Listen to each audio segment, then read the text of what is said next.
Good morning, class. My name is Ryan Mason, and have you ever wondered what it would be like if a beaver and a duck had a baby?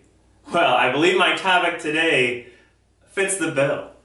Today we're talking about the platypus, which was first discovered by Europeans, and they thought it was a fake. Now, you may be asking, why did they think it was a fake? Well, they thought because it has the bill of a duck and the tail of a beaver, that people had to be stitching this together, had to be doing some taxidermy, up to some funny business. Well, until the 19th century, the scientists finally discovered that there were no stitches found combining the parts of these animals. So they had to dub it the animal of all time, because it was just so interesting and nothing like they'd found ever before. And this information was found in Tom Grant's and Dominic Fanning's book, The Platypus. An interesting read. Go check it out. So, the platypus is a montreme, which means it lays eggs, quite like the echidnas. Their home is Eastern Australia, and in Queensland, Australia, it lives in lakes, but also in some western flowing streams. They are found in Queensland, which is quite humid and quite hot, to Tasmania, where it's very cold. It's completely different. You can actually find the Tasmanian devil there, which is pretty cool. And if you guys love Looney Tunes like I do. So they hatch from an egg with the help of a little egg tooth, which they actually get from their reptilian past, which is like, whoa, you're telling me they got some like reptile stuff going on? They actually do from their ancestors. It's crazy. When they come out, they're actually the size of a little jelly bean. They're really cute when they first come out. They remain in the burrow underground, and they suck on their mother's milk for about 3 to 4 months before fully becoming independent. Now that's totally different. We can't even picture that today with people. We need time. We need our mamas, right? These guys are just right off the bat, they're like, I'm ready to go.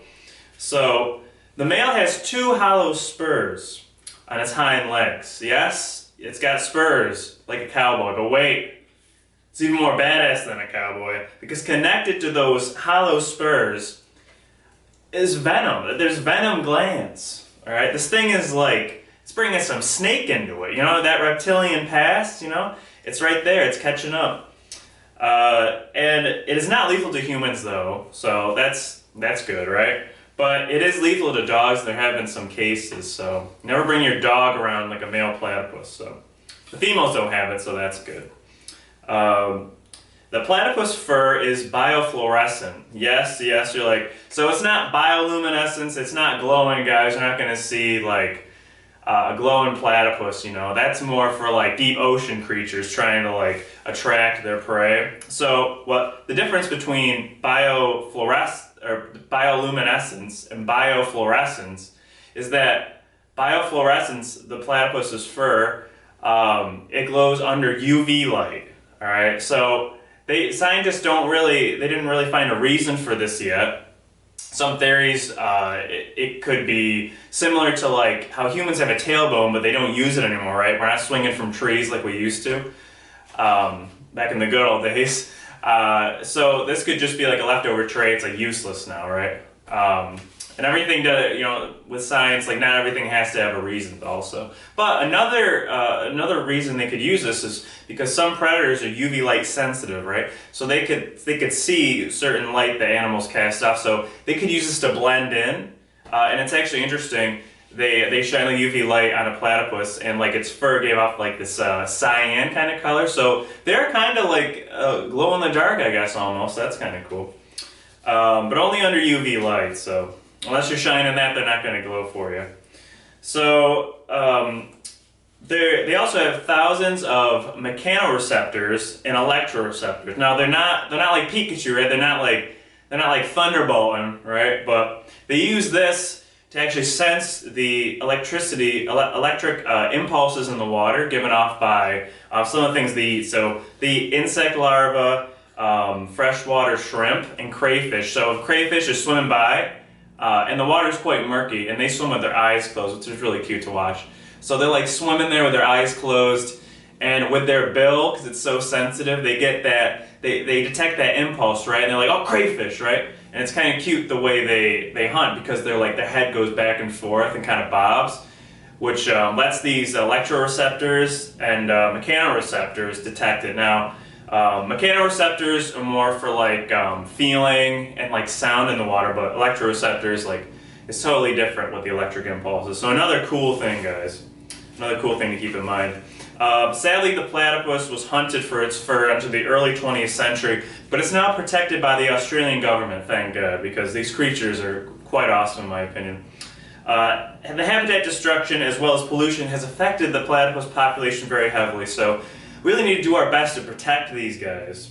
In Wegman and Anthony Helman, their book called Wild Whiskers and Tender Tales, a baby platypus was actually found by a farmer, and the farmer was trying to build a dam, or like extend his dam, and it actually was built into this little guy's burrow, and his mother was in there, and sadly she didn't make it out, but you know, he made it out, which thank God, and now he's in a wildlife preserve. He's doing much better, so, and he's used as an example, like to show to people as like wildlife preservation, so that's good. That's good. So thank God, he was really cute too.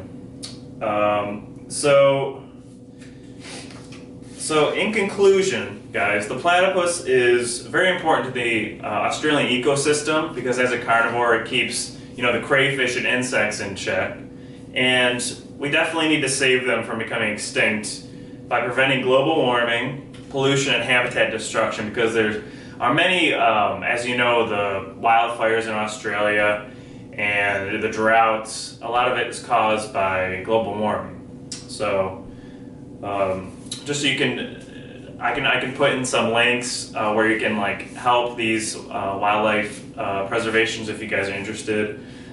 I'll put some links to the videos where you can actually wade with the platypuses. Yes, you can actually swim and you can pet them, and they're almost like dogs. It's the cutest thing ever, where you pet them and their little foot gets gone, right? You know, right on that like sweet spot. It's just so cute. So I'll put some links in the description, so don't worry about that. And I just want to thank you all for listening to my speech, and I hope you all have a great day and love listening to platypus as much as I love researching them. So have a good one, guys. Bye.